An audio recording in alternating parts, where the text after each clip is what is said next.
కమిషన్ల కోసమే బీఆర్ఎస్ హయాంలో కాళేశ్వరం కట్టారని విమర్శించారు మంత్రి పొంగులేటి శ్రీనివాసరెడ్డి. కమిషన్ రిపోర్టుతోనే కాళేశ్వరంలో బాగోతాలు బట్టబయలు అయ్యాయన్నారు.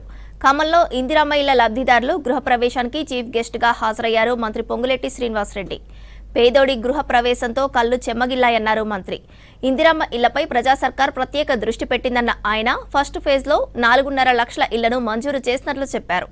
ఎలాంటి అవినీతికి తావు లేకుండా పేదోళ్లకు ఇందిరమ్మ ఇళ్లు ఇస్తున్నట్లు చెప్పారు. ప్రతి సోమవారం ఇందిరమ్మ ఇళ్ల లబ్ధిదారులు బిల్లులు వేస్తున్నట్లు చెప్పారు మంత్రి పొంగులేటి శ్రీనివాసరెడ్డి.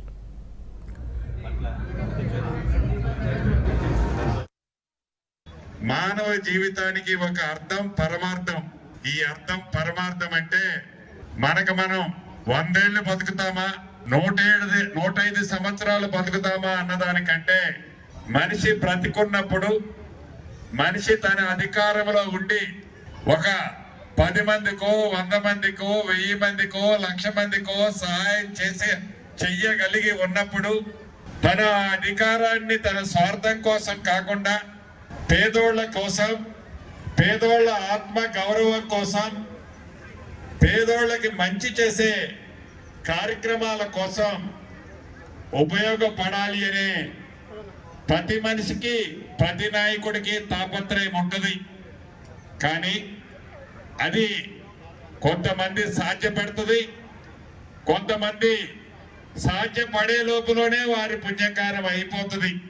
మీ అందరి చలువతో, మీ అందరి దీవెనలతో ఈ తెలంగాణ రాష్ట్రంలో పేదోడి ప్రభుత్వం ఇందిరమ్మ రాజ్యం వచ్చిన తర్వాత ఏవైతే గౌరవ ముఖ్యమంత్రి రేవంత్ రెడ్డి గారి నాయకత్వంలోని ఈ ప్రభుత్వం పేదోళ్ళకి మంచి చేయాలనే తాపత్రయపడే శాఖల్లో ఒక శాఖ అయిన ఈ ఇళ్ల కార్యక్రమం, హౌసింగ్ కార్యక్రమం శాఖ నాకు వచ్చింది.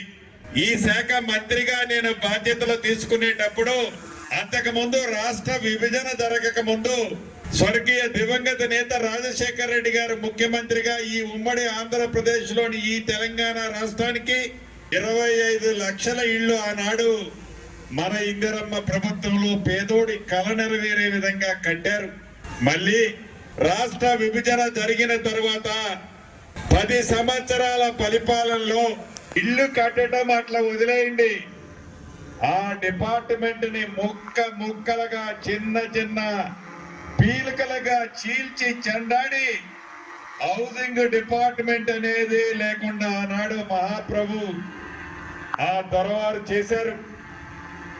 ఈ శాఖ మంత్రిగా నేను అయిన తర్వాత ఏవైతే వాగ్దానాలు చేశామో, ఏవైతే హామీలు ఇచ్చామో,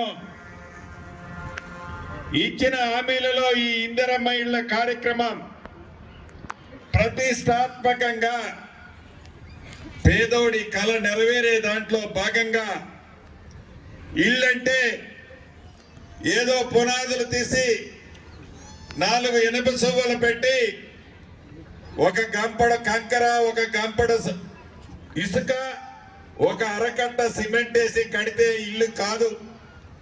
ఒక 100 ఇటుకలు పెట్టి పేర్చి 2 దారుబంధాలు పెట్టినంత మాత్రంలో అది ఇల్లు అయిపోదు. ఇల్లుకి అర్థం పేదవాడి ఆత్మ గౌరవం, పేదవాడికి ఒక భరోసా, పేదవాడికి ఒక స్థైర్యం,